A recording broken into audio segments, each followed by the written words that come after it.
Pemirsa, kita akan memasuki kabar nang panampayan.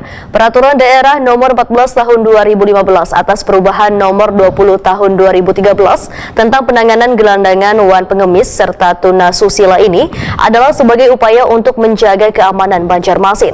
Banyaknya laporan atau keluhan yang disampaikan warga cukup tinggi, terutama mengenai keberadaan anak jalanan, pengemis maupun gelandangan yang sangat meresahkan warga.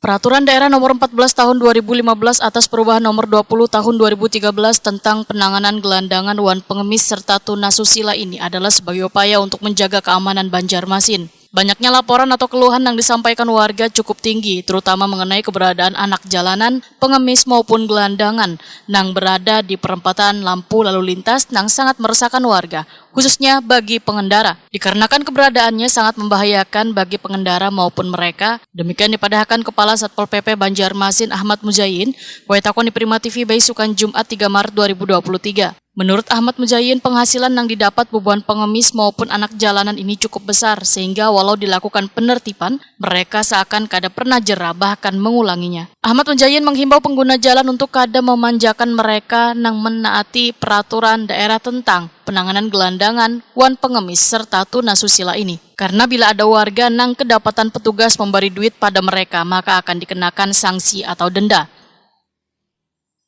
Di dalam Perda diatur bahwa di Perda Nomor 12 2014 itu bahwa selain orang yang meminta-minta, orang yang memberi pun bisa dikenakan sanksi.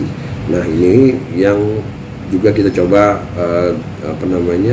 kembangkan lebih jauh, upayakan bersama partisipasi warga khususnya untuk tidak memberi di persimpangan, bukan melarang warga kota Banjarmasin untuk bersedekah tidak, kita tidak, karena di sisi lain dari hasil temuan kami, pertama banyak penyalahgunaan pendapatan mereka pun tidak digunakan untuk hal-hal yang primer, ya, ada yang penggunaannya ke arah-arah negatif.